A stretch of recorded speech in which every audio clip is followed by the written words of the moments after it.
ലോകത്തിലെ തന്നെ ഏറ്റവും വലിയ പാമ്പായ അനക്കൊണ്ടകളുടെ സ്വന്തം ദേശം, ഭൂമിയുടെ ശ്വാസകോശം എന്നറിയപ്പെടുന്ന വനമേഖല, ഏതു പട്ടാപ്പകലും നമ്മൾ മനുഷ്യർ കൂട്ടമായോ അല്ലാതെയോ കയറിച്ചെല്ലാൻ ഭയപ്പെടുന്ന പ്രദേശം, ആമസോൺ മഴക്കാടുകൾ.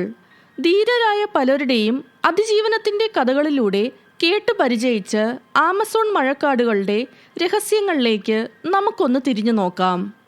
എല്ലാ പ്രിയ പ്രേക്ഷകർക്കും മിസ്റ്റിക് വേൾഡിൻ്റെ മറ്റൊരു എപ്പിസോഡിലേക്ക് സ്വാഗതം. നിങ്ങൾ ആദ്യമായിട്ടാണ് ഈ ചാനൽ കാണുന്നതെങ്കിൽ ഷെയർ ചെയ്യാനും സബ്സ്ക്രൈബ് ചെയ്യാനും മറക്കരുത്.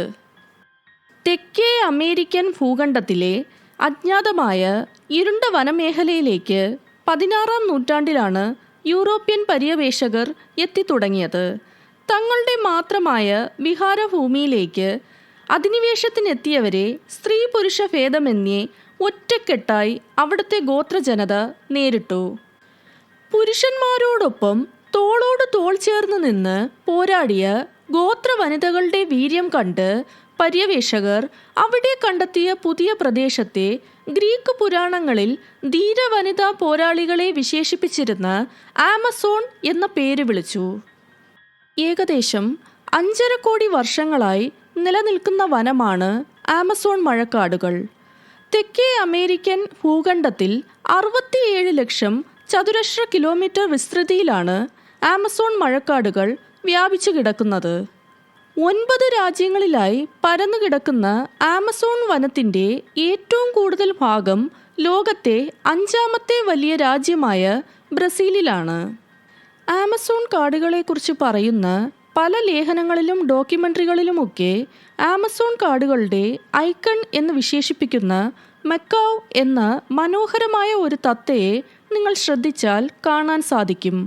ലോകത്തിലെ ഏറ്റവും വലിയ തത്തയാണ് മെക്കാവ്. ഏകദേശം 1293 സ്പീഷീസിൽപ്പെട്ട പക്ഷികൾ ആമസോൺ കാടുകളിൽ വസിക്കുന്നതായാണ് കണക്ക്. കണ്ടാൽ തന്നെ ഭയം തോന്നുന്ന ലോകത്തിലെ ഏറ്റവും വലിയ പാമ്പായ അനക്കൊണ്ടകളുടെ ആവാസ കേന്ദ്രമാണ് ആമസോൺ മഴക്കാടുകൾ. ഈർച്ചവാൾ പോലുള്ള പല്ലുകൊണ്ട് വെള്ളത്തിൽ വീഴുന്ന എന്തിനേയും നിമിഷ നേരം കൊണ്ട് കടിച്ചു കീറുന്ന പിരാന മീനുകൾ ആമസോൺ നദിയിൽ കാണപ്പെടാറുണ്ട്. ഗണ്ണുകളും ബുള്ളറ്റുകളെയും പറ്റിയൊക്കെ നിങ്ങൾ കേട്ടിട്ടുണ്ടാകുമല്ലോ. എന്നാൽ ബുള്ളറ്റ് ഉറുമ്പുകളെ പറ്റി നിങ്ങൾ കേട്ടിട്ടുണ്ടോ? ആമസോൺ കാടുകളിലെ ബുള്ളറ്റ് ഉറുമ്പുകൾ ഏതെങ്കിലും നമ്മുടെ ശരീരത്തിൽ കടിക്കുകയാണെങ്കിൽ വെടിയുണ്ട തുളച്ചു കയറുന്ന പോലുള്ള അസഹനീയമായ വേദനയായിരിക്കും നമ്മൾ അനുഭവിക്കേണ്ടി വരുന്നത്. പ്രത്യേക ഗന്ധം പുറപ്പെടുവിച്ചും ശരീരത്തിൻ്റെ നിറം മാറ്റിയും മുന്നറിയിപ്പ് നൽകിയ ശേഷമാണ് ബുള്ളറ്റ് ഉറുമ്പുകൾ കടിക്കുക. എന്നാൽ ഇവ കടിച്ചതുകൊണ്ട് മാത്രം മരണം സംഭവിക്കാനൊക്കെ സാധ്യത കുറവാണ്. പക്ഷേ വേദന ഏകദേശം 24 മണിക്കൂർ വരെ നിലനിൽക്കും എന്നാണ് പറയപ്പെടുന്നത്. ലോകത്തേറ്റവും കൂടുതൽ സസ്യവൈവിധ്യമുള്ള ഇടമാണ് ആമസോൺ കാടുകൾ. ബ്രസീലിലെ ജാരി നദിക്ക് സമീപം കണ്ടെത്തിയ 85.5 മീറ്റർ ഉയരമുള്ള ആഞ്ചലിം വെർലോ മരത്തെയാണ് ആമസോൺ കാടുകളിൽ ഇതുവരെ തിരിച്ചറിഞ്ഞിട്ടുള്ളതിൽ വച്ച് ഏറ്റവും ഉയരം കൂടിയ മരമായി കണക്കാക്കുന്നത്.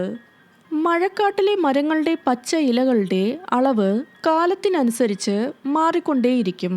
സൂര്യപ്രകാശം പരമാവധി കിട്ടുന്ന കാലത്ത് ഇലച്ചാർത്തുകൾ വളരെ വേഗം ഉണ്ടാവുകയും മേഘം മൂടിയ നനഞ്ഞ കാലത്ത് ഇല പൊഴിക്കുകയും ചെയ്യും. ആമസോൺ മഴക്കാടുകളിൽ 11,200 വർഷങ്ങൾക്ക് മുമ്പ് തന്നെ മനുഷ്യവാസമുണ്ടായിരുന്നു എന്നാണ് പറയപ്പെടുന്നത്.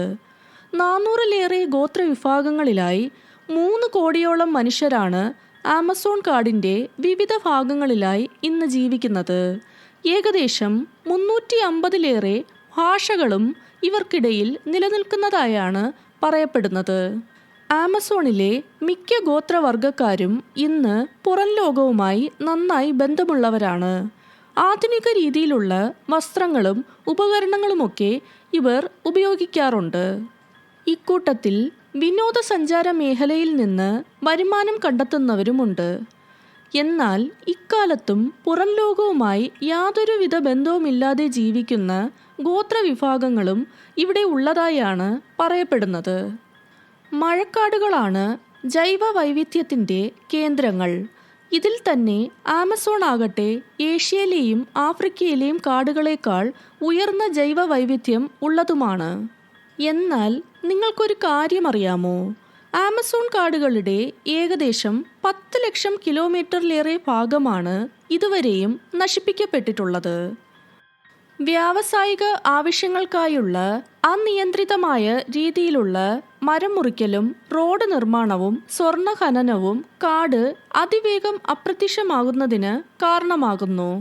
ഓരോ മിനിറ്റിലും ശരാശരി 5 ഫുട്ബോൾ ഗ്രൗണ്ടുകളുടെ അത്ര വനം ഇല്ലാതെയാകുന്നതായാണ് പറയപ്പെടുന്നത്.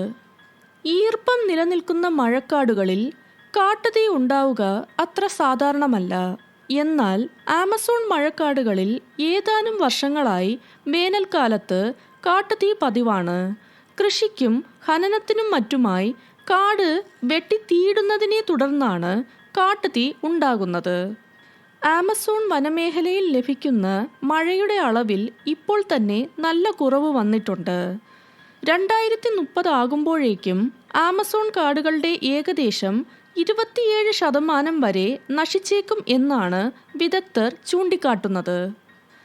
തദ്ദേശീയരായ ഗോത്രവിഭാഗത്തിലുള്ളവർ മുതൽ ഹോളിവുഡ് താരങ്ങളടക്കം ധാരാളം പേർ ആമസോണിൻ്റെ സംരക്ഷണത്തിനായി ശബ്ദമുയർത്തിയിട്ടുണ്ട്. ലോകത്തിലെ ഏറ്റവും വലുതും അത്ഭുതപ്പെടുത്തുന്നതുമായ മഴക്കാടിൻ്റെ ഉള്ളറകളിലേക്ക് അതിൻ്റെ രഹസ്യങ്ങൾ തേടി മനുഷ്യരുടെ യാത്രകൾ ഇപ്പോഴും തുടരുകയാണ്. ഇതുപോലുള്ള വിഷയങ്ങളും വിശേഷങ്ങളുമായി മറ്റൊരു എപ്പിസോഡിൽ വീണ്ടും കാണുന്നതുവരെ നിങ്ങളുടെ സ്വന്തം അബിത ജോസ് സൈനിങ് ഓഫ്.